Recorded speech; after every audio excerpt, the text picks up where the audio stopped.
go. You look very beautiful. I don't know what's going on with this little outfit and why I like it, except for I think your Pee Wee Herman shoes are hilarious. Leave my Pee Wee Herman shoes alone. Those are straight up. You don't see them in the podcast. So take one off. Show them the Pee Wee Herman shoes. I saw them in the closet the other day, and I was like, dude, why is Pee Wee Herman in my house? Like, what's going on? Take one off. Show them. Put it on the table. My Pee Wee Herman loafers. Look. Tequila. Tequila. I really liked my funky footwear until you called me my child molester's name. Now I don't like it so much anymore. He wasn't a child molester. He just jacked off in a porn theater. Okay. That's what we're talking about. Yes, that one. Yes. Renee's right. We do have lots to talk about. I love when we can kind of get into some of the things that we deal with as a couple. Like I enjoy that because I think that can be really helpful. You know, the ins, the outs, the struggles. But before that, Renae is getting ready to do Delilah's birthday party, which I'm excited to see what you're going to do. I was shopping for party decor. I was blowing the budget at the Dollar Tree. I don't know how the Dollar Tree is and become my happy place, but I work in the Dollar Tree and it makes me happy. Oh yeah, the Dollar Tree.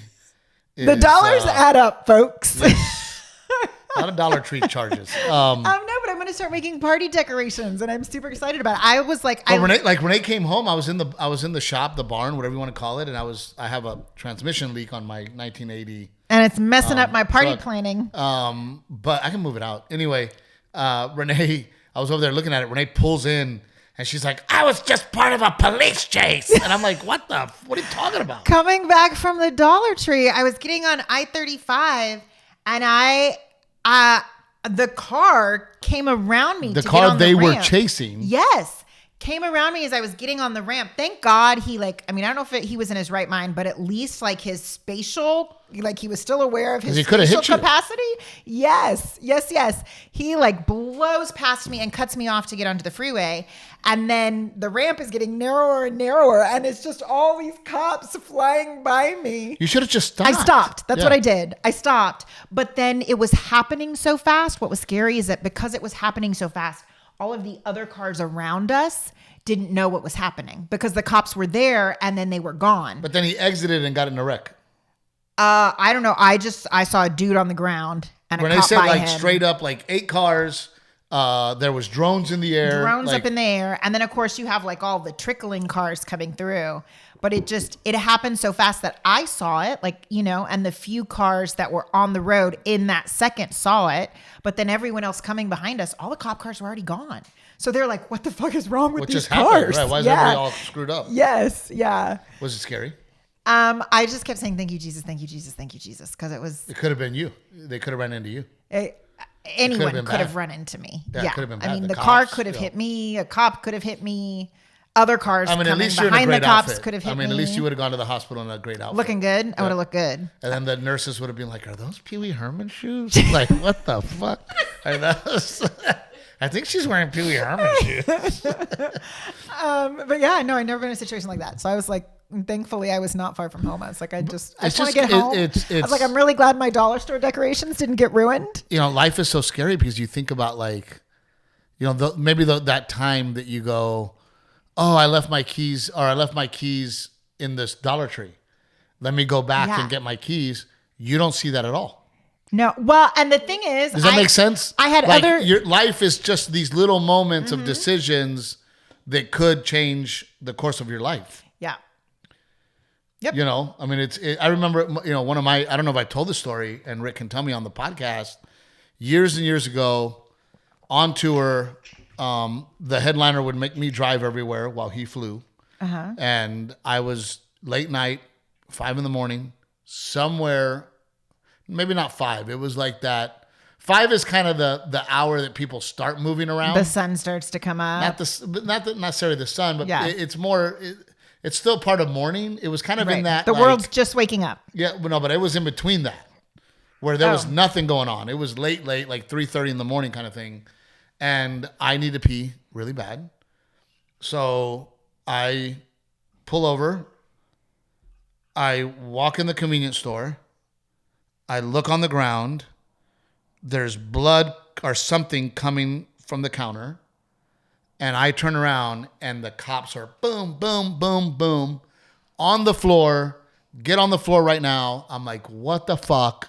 I don't think you've ever told the story because I don't know. Because I don't think I know this story. I get on the floor. Immediately they come grab me. 2 guys, 2 cops. They take me outside.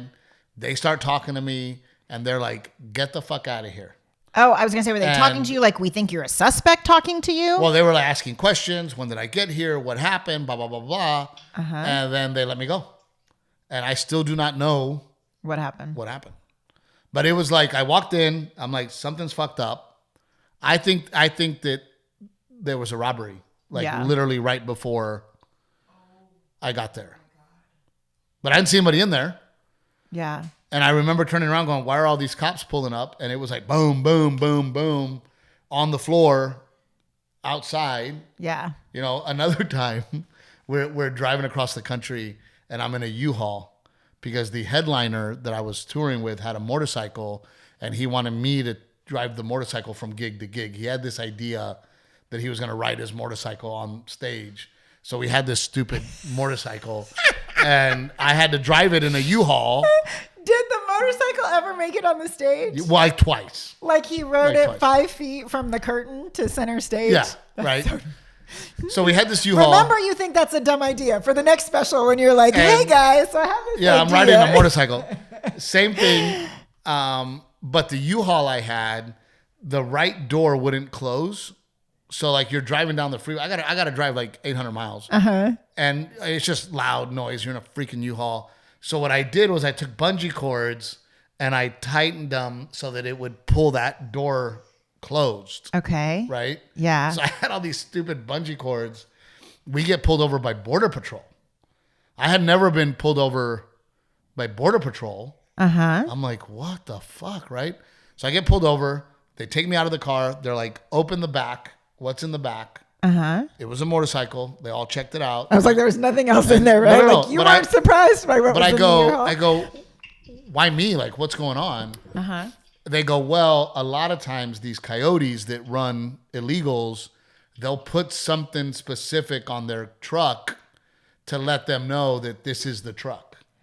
So they thought that the bungee cords were a signal, you know, to pull over. Right. But I had never been pulled over. I don't know how we ended up here, but yeah, I was like, how did that start? Oh no, it started with because whatever happened in that convenience store, had I gotten there 5 or 10 minutes earlier, my circumstance would have probably been different. Yeah. You know, because it felt like whatever happened just happened. Because the cops had been called. What does it take cops? 10 minutes to get somewhere? If that?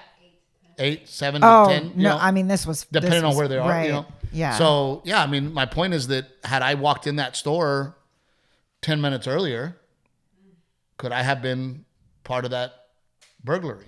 Yeah. Right? Yeah. And how would you have responded? Like, that's the other thing is you think you know how you would respond to something, but you don't. Even like that minute in the car driving, you know, especially when you're like behind the wheel, like you think... I don't know. I'm always pretty clear-headed in emergencies. Like I'm pretty good at keeping it together, but I'm also not afraid. So I'm also the type that gets involved. Oh yeah, for sure. You know, that's when you were talking about the gas station story, that was the first thing I thought about was that had you been in there, who knows what would happen? You would have been involved in one way or the other. Something, right? Yeah. Just your instincts, I think. Very scary. But we you know, it was funny because I really want to talk about this because I think it's important and I want Rick's opinion. Oh, I thought you were going to talk about where I got my outfit at the Nutcracker Market. Oh, yeah, that's important. That's very important. Is that a rental? Did you buy it? What is it? No, I bought it at the Nutcracker Market. And you are a nutcracker, let's be honest. I am a nutcracker. You got to talk about that because you went to the Nutcracker Market. So I didn't know it was even a thing. The Nutcracker Market is a big deal. Like people who love Christmas and love the holidays know about it. So I don't know. Where is the Nutcracker Market? It's in Houston at the NRG Center. Oh, but it's like a it's a convention. No, but it's like the thing that you do, like the fall No, kind of like the San Antonio Home and Garden Show. Home and Garden Show. So the same. But it's all Christmas. Well, it's a lot of Christmas and gifts. So like you can buy clothes and purses. They're selling to women, but it's a bullshit festival. Do you like bullshit? We got a lot of bullshit. Come on over. We got bullshit. Really good stuff. All the shit you don't need. We got that bullshit. It's Y'all really come good in stuff. spend your money on bullshit. No, but listen, it's brilliant because they also sell you $30 Bloody Marys. So then you just go and you're like, hey, get drunk so you can buy more bullshit. Yes. Let's get you fucked up. You like to buy bullshit? And women show up like groups of women. How many men were there? There were men there. How many? Men there. How many? You would not have felt out of place if I had. How many men were there? No, I take it back. How How many men were there actually shopping, and how many men were there sitting on a bench? There were no benches, sir. That's valuable shop real estate. Okay, so just some dudes with their wives, or some dudes shopping? I would say. No way, 50-50. No way. I would say for every 10 to 15 women, you saw a man.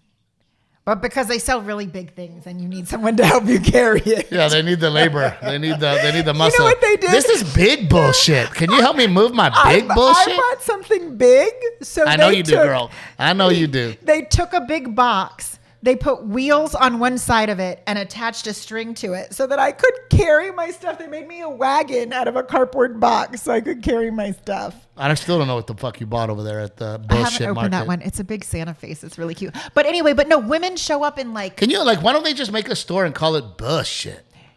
Women would go. You like bullshit? No, they wouldn't. Yep. But women show up in like matching little Nutcracker outfits, or they're matching T-shirts with them and their friends. Like it is. Grown-ups, adults. It is an event. Yes. Adults. It's an event, but it goes to benefit the Houston Ballet. Now you're gonna make me feel bad. And it goes.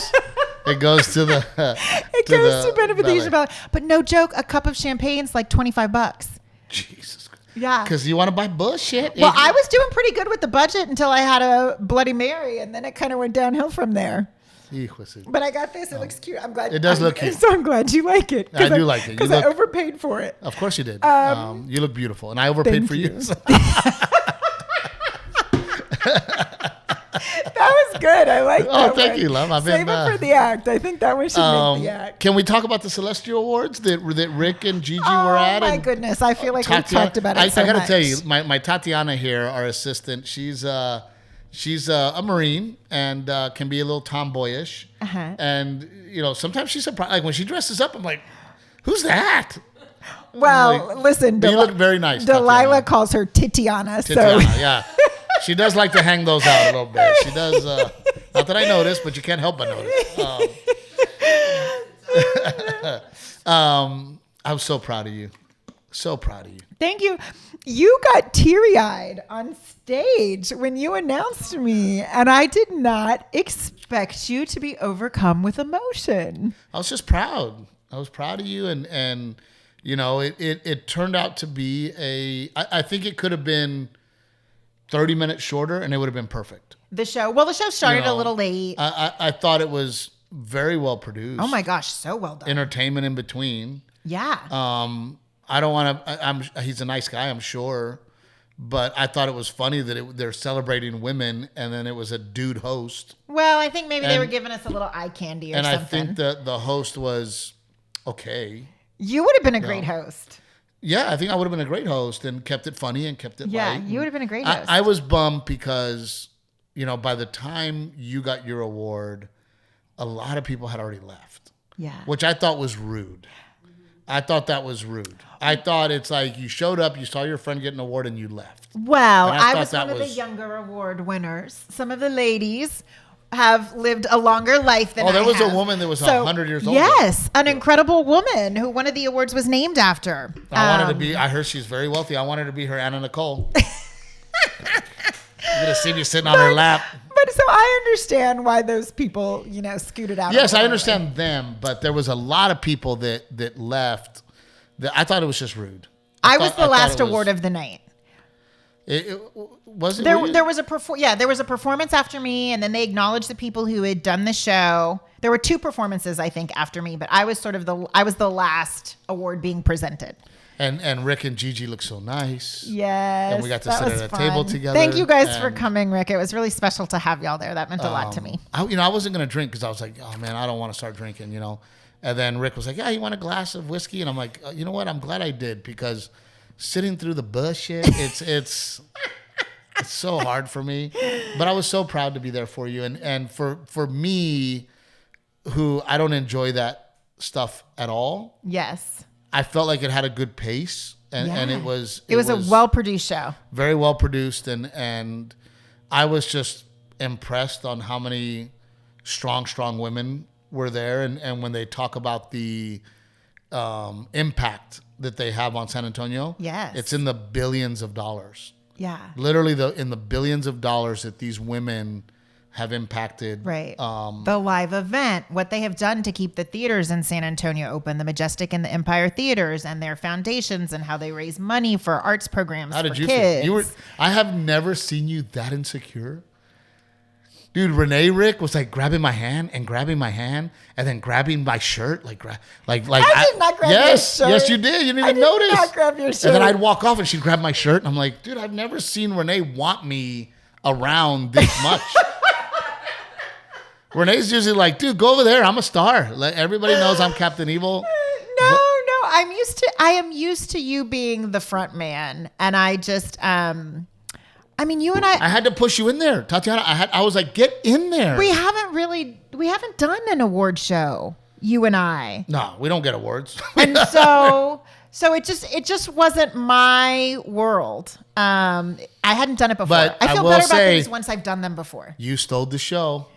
With your dress, you were the most beautiful, and that was a rental. That was a good rental. Everybody came up to you and was like, "Oh my God, that dress!" Yeah. And oh my God, that was fun. I didn't think my wardrobe was going to get that reaction, but that was fun. That was cool. It was a good night, and I'm glad we went. I'm glad your parents got to see it. Yes, and Grandma Dora. And Grandma Dora went, and Arturo went, and Titiana showed up. To hang out, but I'm always like surprised. It's like Gigi, right? Oh, Gigi looked beautiful too. But she's always kind of a jeans and t-shirt kind of gal, and when they came to the show in Detroit, she had probably lost 25 pounds, and then she was all dolled up, and then I remember you said you almost didn't recognize her. I honestly almost didn't recognize her. I'm like, oh shit, it's Gigi. Like, but you guys are doing good, Rick. You look good too, buddy. Thank you, sir. You lost some weight. He's wearing a tuxedo. Rick was all dressed up. I'll say this, Renae. Your speech was the best speech there for a couple reasons. One, it was funny. It was to the point and short. Yes, it was, and I tried to be short and give it up to her as well. Like I don't want to be overly funny. I didn't want to steal the spotlight. I didn't want to be overly powerful on stage. And actually I was going to say a little more, but the person that presented the award said a lot of the things that I was going to say. Yeah. So then I was like, oh, perfect. That was really cool too. I think that was a moment for me that was like, whoa, when someone, because we're just living life, right? We're just like running and gunning and we're living life. And when Callie introduced me and like described the things that I've done and who I am and like put that into words and I heard it out loud, I was like, oh, wait a minute. I am those things. I do those things. Like that was a really cool moment for me. It was a great moment. I was very proud of you. Thank you. You were absolutely beautiful. Thank you. And I was like, I bone that. That's okay. That's mine. All right. That's mine. Not that night. We were so tired. We came home and went to bed. And the night after that, tampoco. And the night after that, no. But it really was a beautiful night, Rick. And thank you for you and Gigi coming all that way. I know it was a long night for us. So I know it was an even longer night and drive for y'all. So thank you, Rick and Gigi, for just the continued support. And it's really cool to see how far we've all come. Yeah. To the point where, people are recognizing what you do and how you do it. So I think that's why I was nervous too, was not only that, but it's like the other women who were being honored have done such amazing, important work, so to even be like in a room with them, to have been counted or, they worthy of being honored amongst this other group of women was really kind of mind blowing too. I'm not going to name who, but it's one of the reasons I don't like Hollywood.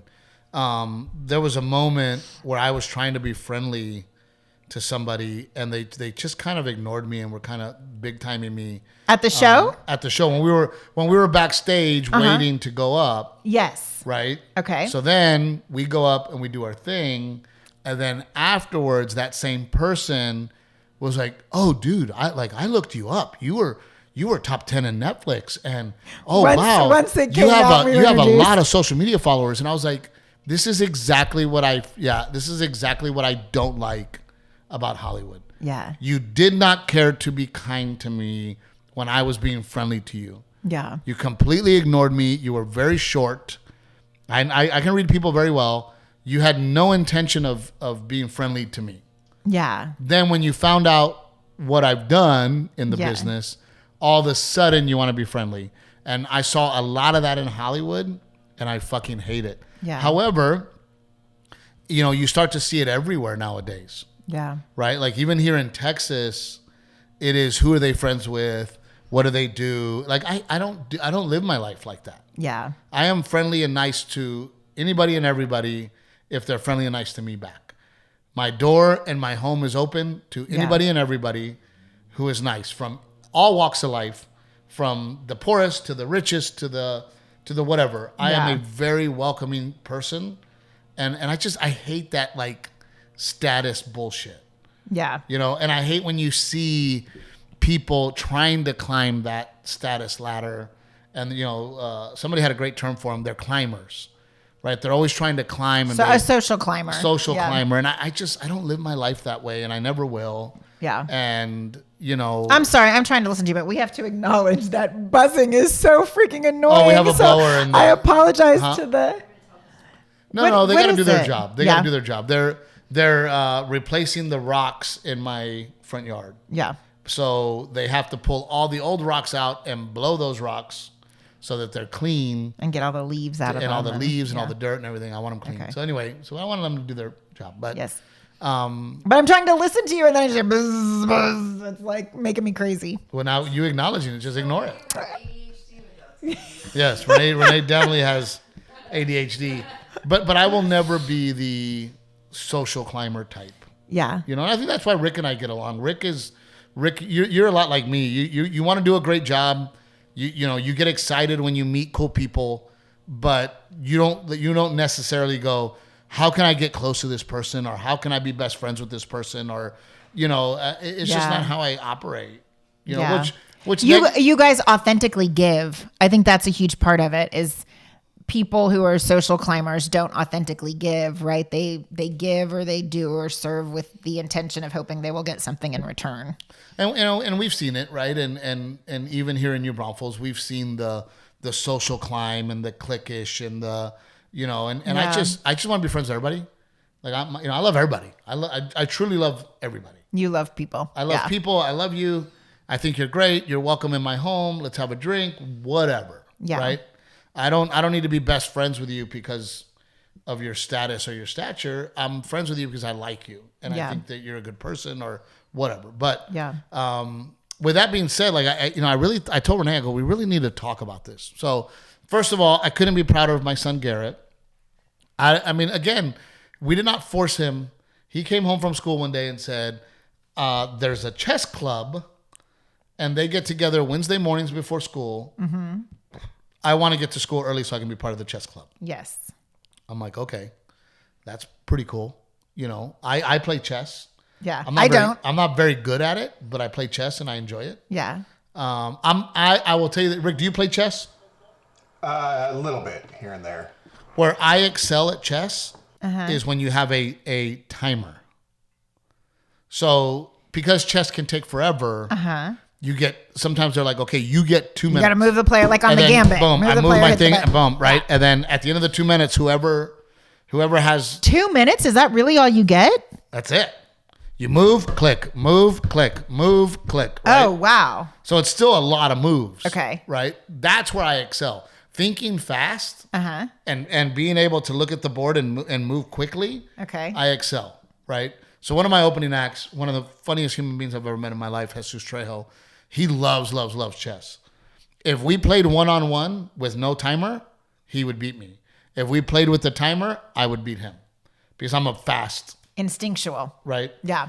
But, you know, Garrett showing up, I mean, he started when he was 8. I want to play chess. I thought that was super cool. He joined the chess club, and then all of a sudden he's like, there's a chess tournament. Can I enter the chess tournament? I'm like, I never thought in a million years I would have a child that wants to be in a chess tournament. Yeah. But he did it. Yeah, I was like, Garrett, there's this one happening and we don't have an athletic activity. Like if you want to do one, because they sprinkle them throughout the year, but I was like, if you want to do one, I think this might be the only one we have the opportunity to do, you know? Very proud of him. It is 3rd through 5th grade. They all compete against each other, whether grade, you're in 3rd or 5th. And there was 200 and how many? I think there were like 216 kids in his group. And where did Garrett end up? He finished in the 90s. Wow. Isn't that cool? Yeah. Isn't that, I'm like, can I tell you the whole time? So he's top 50% out of 219 kids, and some of those kids are 11. Yes. And some of those schools, like I didn't know what we were getting into. So I told him from the beginning, I said, look, Garrett, we're just doing this. I said, we're not going to worry about how you do or if you win or you lose. We're going into this to figure out what this chess thing is about because I didn't do chess team. You didn't do chess team. I don't know. I didn't even know these tournaments. Like they said, it's Swiss style rules. And I was like, I don't even know what that means, Garrett. But I said, let's like go and let's figure it out. And some of these schools have legit chess teams, babe. Oh, like 100%. their little crew took up an area in the lounge with their chairs and their blankets and their tables and their chessboards and their speakers. And we walk in and I see. Yes. Yeah. They had like actual teams. That's not the way it is at our school. Our school is show up early on Wednesday morning and play a game against your friend. And that's your practice, you know? And I think our whole little elementary school maybe had 4 or 5 kids in all the age groups, I think, show up. And we walk in and everyone's got their chessboards out and they're all practicing before the thing even starts. And I'm like, oh, shit. Dude, I didn't even like think to bring a chessboard so that he can warm up and practice before like it actually starts. So, but I did. I was like, I have a tablet and I have a hotspot. And we're gonna figure it out. Because I travel with everywhere. So I was like, Garrett, get my tablet. We tried to put it on his tablet, but you have his parental controls. And I saw the request. I approved it. It was stupid early in the morning, and I was like, we're not going to wait for that. So then I got out my tablet. I said, here, put it on my tablet. Play on my tablet. So he did. He played a couple of warm-up games on my tablet. And he did good. After like the 2nd or 3rd match, he won his first match of the day against a kid who looked really, really smart. So when we sat down that first match, I was like, oh, Garrett's screwed. Oh, this guy's like, okay, buddy, we're going to play some chess. We're going to get some chess here. I've been playing since I was 2. That's what I meant when I said really smart. And he won that one. And then he had like 2, I don't know what they call them, like a draw. Or they got to the point where they had both played like too many moves or something. They'd maxed out. Draw. So he had 2 of those, and then towards the end of the day, he had some losses. But I think they start matching you against like there's a computer system that like matches you based on how you're performing. Right. So I think winning that first match out of the day already put him against like he was playing against 5th graders. Yeah. But I'm really proud of him. After the 3rd match of the day, he was like, Mom, I want to do it again. And I was like, okay, cool. I'm very proud of him. And now that he knows, you know, what it's about, he wants to get better. That's, you know, a lot of these things that Garrett gets to do are things that my parents just could not support. Yeah. Do you know what I mean? Like, well, because, you know, jujitsu. My parents couldn't pay for jujitsu or karate or taekwondo. You know, I played Little League because it was cheap. And they would allow me to play Little League. So I wasn't going to play travel ball. You know, I wasn't going to go to camp. So a lot of people go, oh, your kid has an advantage because of money. It's the experiences that the money buys is the advantage. Well, and it's not necessarily the money.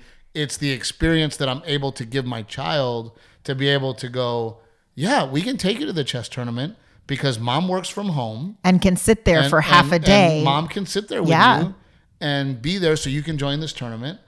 I didn't even have a chessboard. we played a lot of checkers, but not chess. Yeah. And here's the crazy part about, you want to know how I got into chess? Huh? Do you remember Mr. Bain? I do remember Mr. Bain. He was an English teacher, wasn't he? And he was the chess club That's right. teacher. That's right. Okay. So I'm always trying to get out of shit, right? And we used to have to go to Saturday school. Did y'all have Saturday school? If I didn't have Saturday school because I was a good student, but I know what it was. It was for the delinquents that skipped too much class and had to make up credit. You'd have to make up class. You go to Saturday school. Well, Miss Antiveros, Miss Hill, who I love her so much, but she was very strict. Yes, I remember. I didn't have Miss Hill, but I remember it was Miss Hill, and she was always very sweet. I think she watches the podcast. If she's watching the podcast, I love that woman so much. She would do Saturday school with Mr. Bain. And it was sit at your shit. Here's the projects you have to do.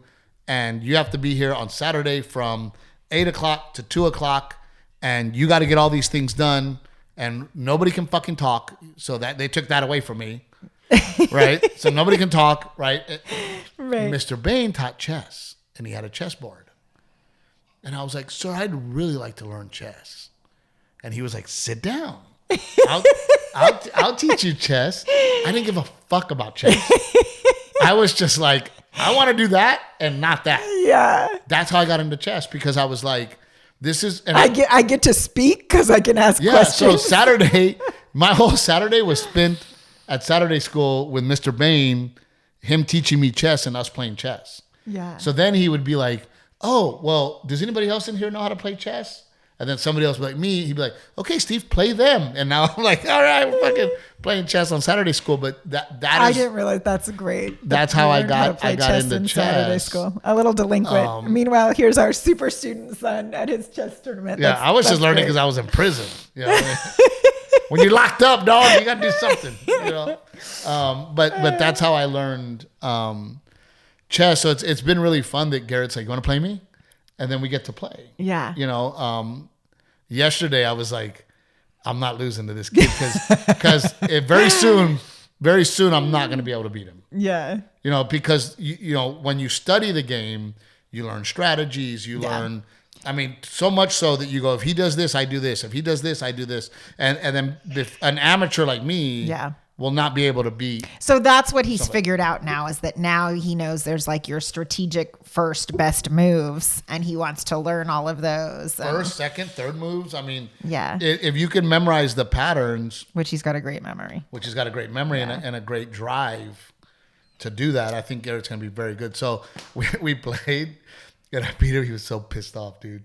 He's like, I thought I was going to beat you. And I was like, yeah, but I tried hard. Like, I really tried. Like, I was like, freaking, I'm not going to lose. I want to beat him one more time. But while you were at the chess tournament. Oh, so yes, it was also a very weird, Tatiana, I didn't have a chance to share this story with you. We talk about stuff on this podcast all the time, and we've always said that we want to be like genuine and authentic, and we try not to use names, because that makes me uncomfortable. It's not appropriate. Sometimes it's not our story to tell, but we're still trying to share our experience or what we're going through.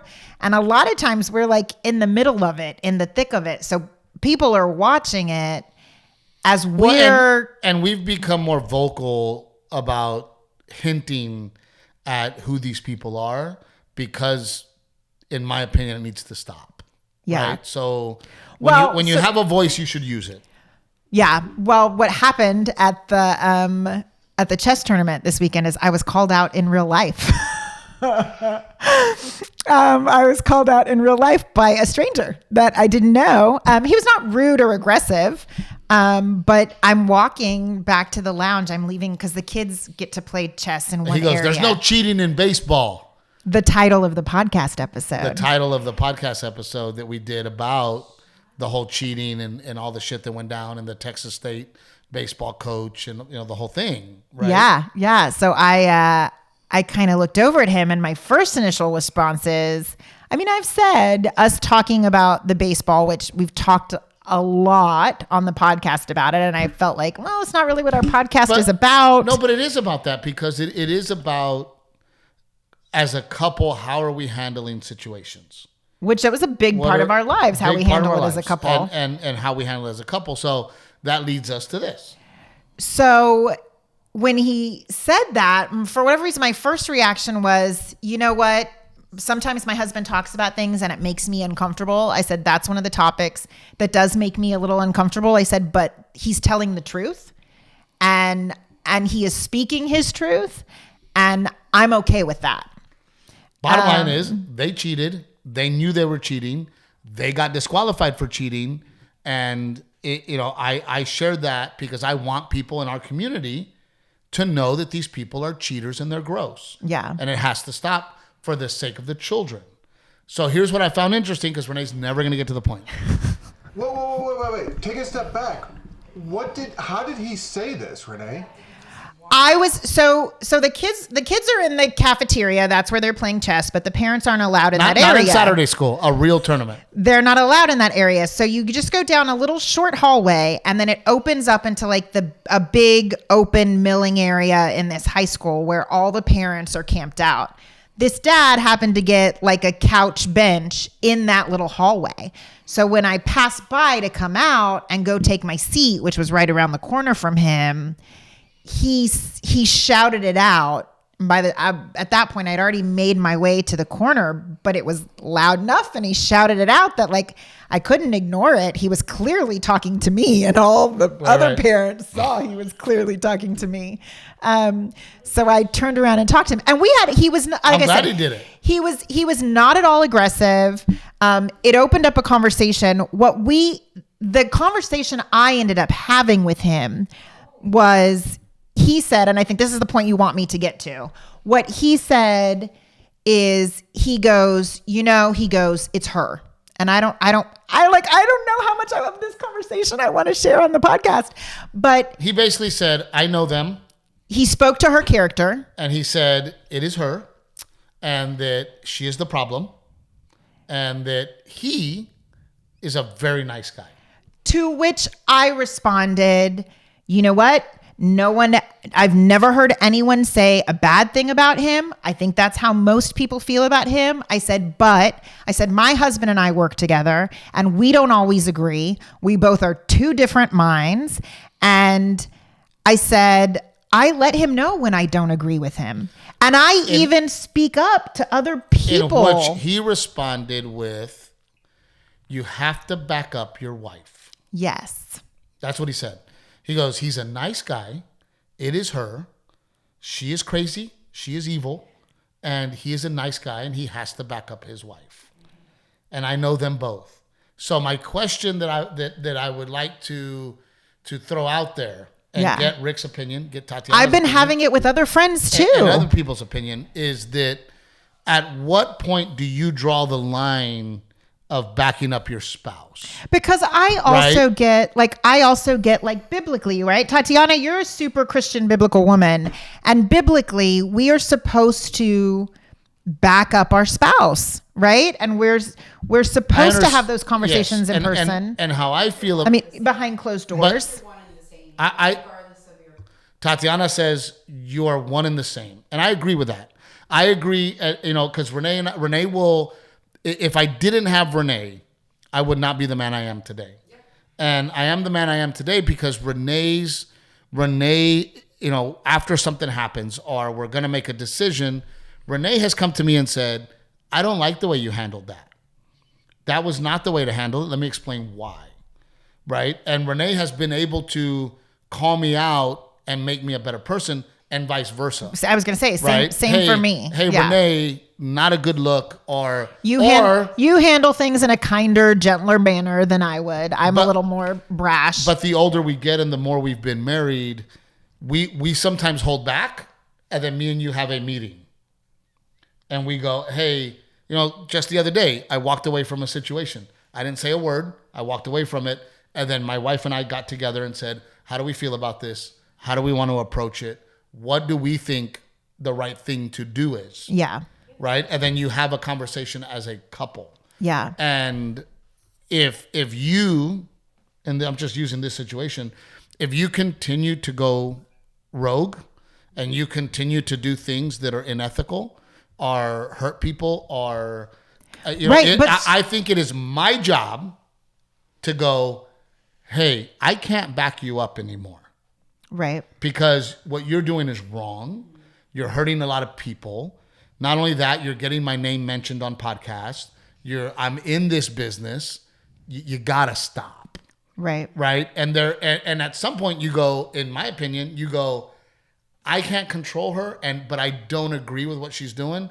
So I even have separated myself from her. So that's what I was going to say. But then what is the natural, but what is the consequence then? So then you get divorced? Like, no one's saying that that's the solution either. But to me, it is not an excuse to go, well, it's her and not me. Right? Oh, Renae was really shitty to my kid.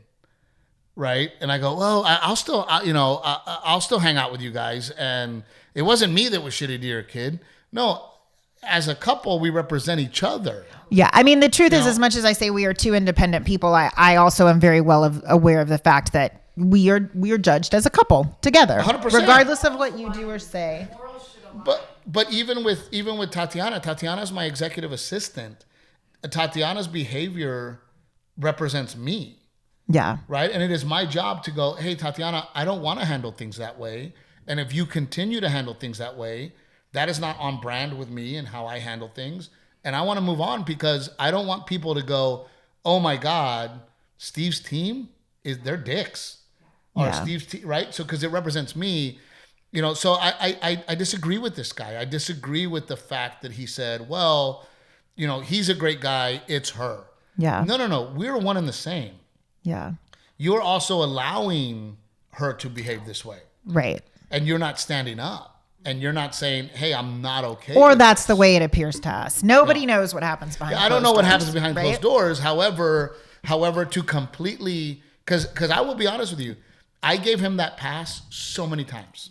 Well, that's actually what I told this stranger. I don't even know this man's name. I never asked his name, but. Your spouse just speaks volumes that's a toxic relationship. If you're blame shifting on your spouse. Tatiana made a really interesting point. She said, I'm going to repeat what she said so it gets heard. She said to blame shift your spouse, that creates a toxic environment too.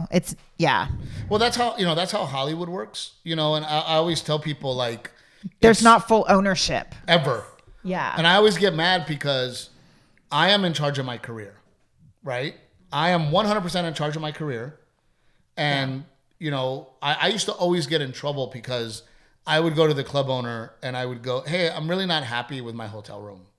Like, it's really bad. Like, my hotel room's really shitty. And can you get me another hotel room? And then my managers and agents would call me and go, that's not your job. You be the good guy. Call us. And then we'll tell them that it sucks. And I'm like, why are we playing this game? But you're in a different state. You're in a, They know I fucking called you. It's like tattletelling. Yeah. Like, if I have an issue, I'll just take it to you. Yeah. I'm not going to blame shift and be like, oh, my agents and managers, man, they're dicks. Yeah. No, you are in charge of that team. That is your team. Yeah. If you did that, it's because you did that. Yeah. Right? So yeah, I'm with you. Like on the blame shifting. Oh man, my wife. Like, no. Yeah. At some point at home, you need to go, hey, I am not happy with the way you're handling things. You're bringing some heat on me and us, and we got to be better. We have to be better. Yeah. Everywhere I go, it has become uncomfortable. We've lost so many friends. We've lost so many relationships, and this has to stop. Yeah. And that was my thing the day of, right? I would never allow for my parents that I am friends with and teams with to even represent me in that way. Your teammates' parents. Yes. The parents of the teammates. Yes. Like all the parents that we have, if they were literally yelling at the other team, you bunch of pussies, I would have stood up and said, hey guys, to the other team, this does not represent me. It does not represent my family. And we're walking away because this is not my life. And this is not how we treat But you people. are bolder in that way than most people are. But at some point, you got to grab your nutsack and you got to step the fuck up, especially when you are in that business. And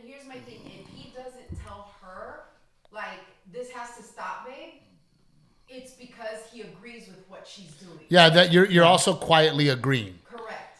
Right? It's the same thing with the P. Diddy case where I didn't participate, but I saw it. You are guilty too. Yeah, I hate to like make that analogy, but my brain went the same place too. They're completely different scenarios, but even if you did something where I was there that I didn't agree with, depending on the level of disrespect or whatever happened, I would immediately either nip it in the bud right there. You'd probably make a joke out of it, is what you would do. I would nip it in the bud, and then I would pull you aside like we do and go, dude, not cool. Yeah. Yes. I do not know why you did that. Yeah. I thought it was highly inappropriate, right? Renae would get so upset with me because, I was always very insecure, and I was insecure in the way that I always wanted to make people believe that I was doing better than I was, and Renae would call me out. And in your career success. In my career success. In your life success. In my life success. And Renae would finally pull me aside and go, Steve, that's not a good look. You don't have to brag. You don't have to fake brag. You don't have to spend money and act like we have money. It's not a good look. But because I was insecure and because I wanted people to think I was successful, I acted a certain way. But it took my spouse to pull me aside and go, to check my ass and go, hey, dude, we're fine. And stop acting that way. It's a bad look and we need to change. So I needed Renae to give me that moral compass as my spouse to go, it looks bad. Just to see from outside of yourself, right? Yes. Just to see outside of yourself. I want Rick's opinion on this. Oh, there's a lot to unpack here. There's a lot to unpack. I know, and we're already 45 minutes in. Well, I'll say this, that because as a blanket statement, I would have said, I would support Gigi, whatever, especially in public. However, because Renae at the award show was the first time I heard the full story, and there's, they always say there's two sides of the story and then the truth is somewhere in the middle. There's no two sides of the story. What happened to you guys, I was shocked that can actually happen to people. So there's no way that they could justify being right in any which way. So to that, I would have to step in, exactly what you guys are saying. I'd have to step in and Gigi and be like, that's not cool and here's why. And here's the face that people are going to see. And if they don't know us and this is the first thing they see about us, how is that going to reflect on us? Yeah. I mean, at some point when it becomes egregious, is that a good word? Ooh. When it becomes... It's like an episode of Steve's word of the day. I'm telling you, I'm fucking... The Times, hey, I play chess. A highlight reel of the Times. Steve uses big Not words correctly. Not only do I play chess, I can beat a 9-year-old. Which will not last long. No, I think at some point when it becomes egregious, you have to say, hey, I'm not okay. And whether you like it or not, in public now, I have to speak up. Yeah. And, I'm going to stand up and I'm going to say, we clearly came into this tournament with 7 ineligible players. I'm a baseball coach at a high level. This is not good for baseball. I'm stepping away. Yeah. But they didn't step away. They doubled down. Yeah. And they were both there. And they were both aware of it. Right? Yeah. So at some point, because that's the same thing the athletic director, told my buddy, oh, he's such a good guy. And I go, well, is he? Is he? Because he was there and watched you cheat. Yeah. I would not allow it, Renae. I would not. Gosh, even having this conversation makes me uncomfortable. I cannot do things and live with myself. I've even been in a situation where they give me too much change and I give it back. Oh my God, that happened to me yesterday in the store. I bought one item that was discounted, but she applied the girl at the register. I didn't buy that many things. I bought 2 more things, but she applied the discount to the rest of the items. And I was like, there's no way that is what I owe for the 3 things that I bought. So I told her, I said, oh, no, the manager meant only give me the discount for that item, not for the others. Or sometimes they won't they won't scan something Yeah. You know, and they start putting it in the bag, and I'm like, well, no, you forgot that. Like, you have to do things right. Yeah. And my point is that at some point, when are you going to step up as the spouse and go, I'm not okay with this because you're representing me. Yeah. And now back up your wife. If your wife's like, I don't like that woman and I don't want to hang out with them. And then you go, well, why don't you like her? And then my wife goes, I just don't like her. Okay, I'm going to back her up. It's not a big deal. We're not going to say anything ugly, but we're not going to hang out with that couple anymore because Renae just doesn't like her. I'll back her up. Yeah.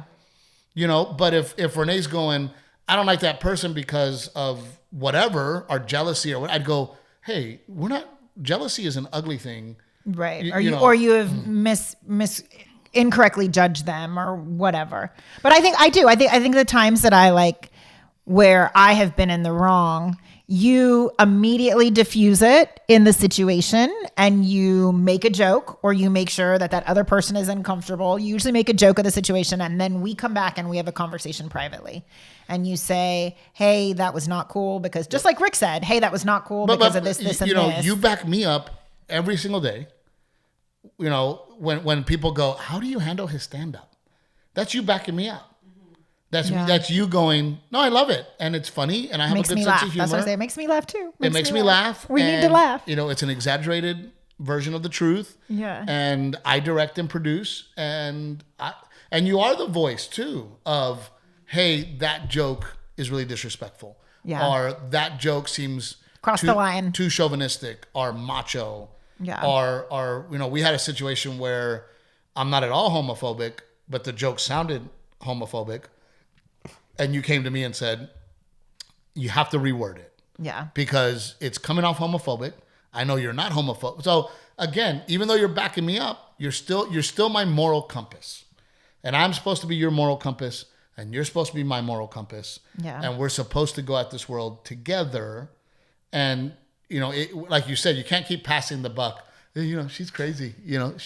I didn't do that. I didn't have anything to do with it. If that's the case, eventually there will be some form of separation or divorce. We've seen that in a mutual friend that we all have. Yeah. Divorce happened because they weren't on the same page. The wife made him look bad, and there were consequences for them not having their morals aligned. Sure. Eventually it ended up in divorce. But I mean, how many times, Rick, coming up in our career with our wives, where we were still coming up, and you go to a dinner, or you go to a party, or you get invited somewhere, if your wife acts like a fucking dipshit, you're done. You have to go and present yourself as a couple, and people are going to judge you and go, man, Steve and Renae are great. The way he treats his wife we want to do business with him. Even if it's just because they want to do business with me, if your spouse isn't on board with their morals or the way that they behave, then you're not going to get to do business with them, because even though they're not even asking you or your wife to be in business with them, they're asking you to be in business with them. But if your wife's a dipshit and vice versa, they're going to go, I don't want to work with this person. Yeah. Yeah. Because that represents who you are. 100%. Yeah. So yes, to wrap it up and to see what people have to say, I definitely think that you should back up your spouse. Yeah. Especially when it comes to the kids.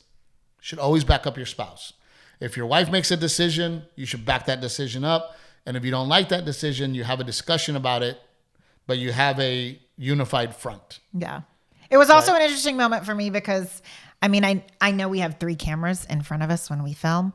I'm not blind to that fact, but we are in our home, and it oftentimes, like when we're in the middle of it, just feels like a private conversation we're having. So also just being aware of but that is part of the reason that we share what we share, is to create these discussions. Yeah. Right. To open the door to, these are the things that my wife and I are dealing with, talking about, handling.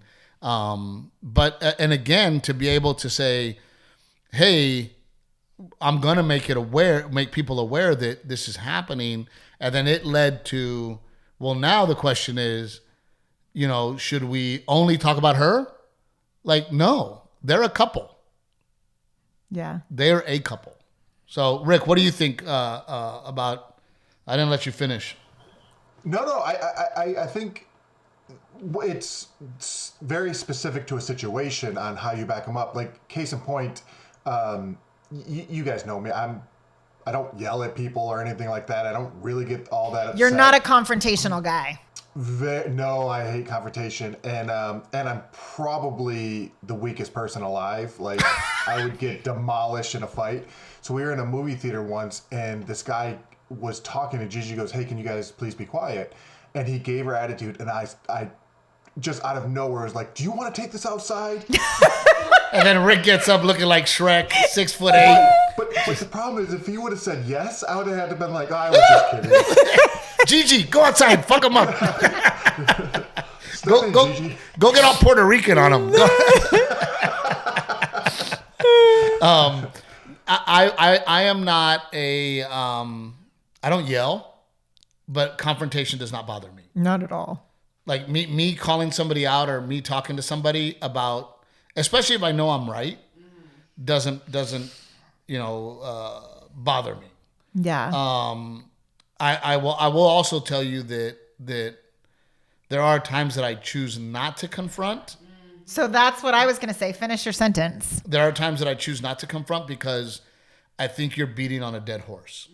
For example, said person we're talking about sent me or first called me and I ignored the phone call. Then they text me and said, "Hey, give me a call."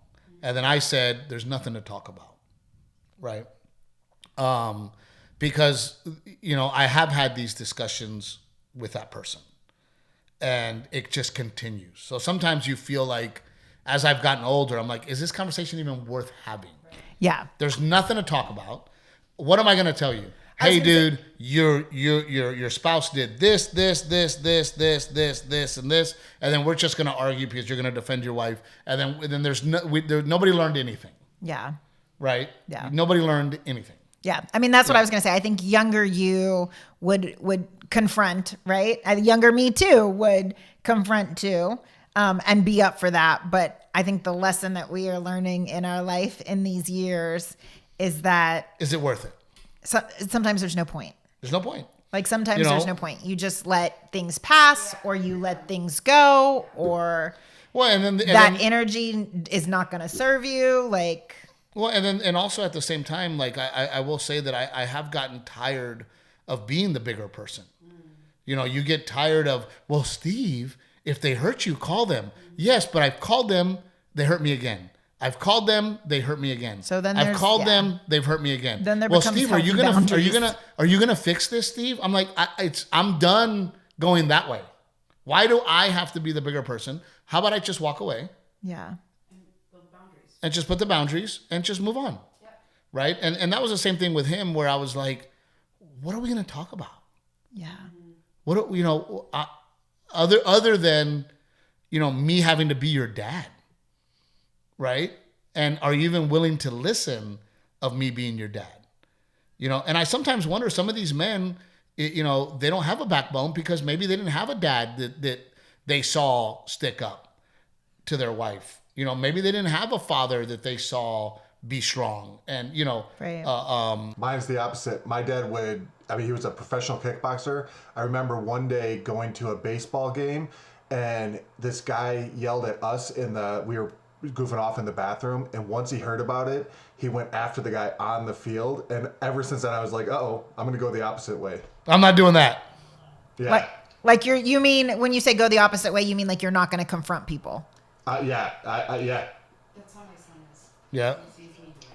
My dad was very confrontational and very aggressive, and he's my hero. So I watched him do it, and I'm like, well, I'm gonna do that shit too. Like I don't give a fuck.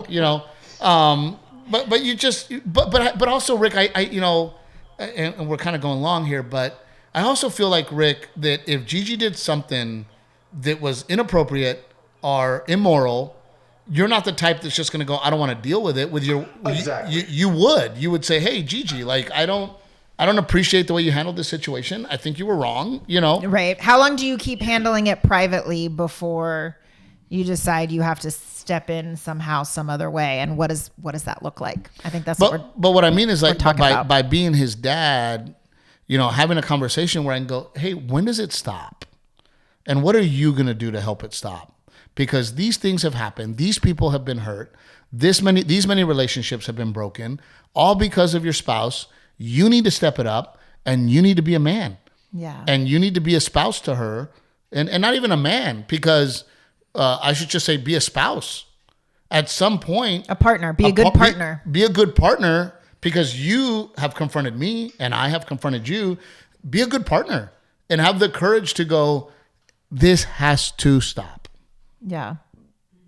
I don't agree with blatantly, well, I'm just going to write it off because he has to defend his wife. That's where I'm going to end up.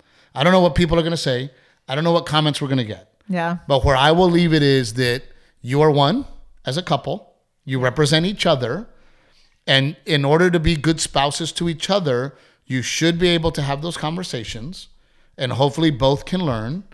And if they don't learn, then at some point you don't back up your wife and you stand up.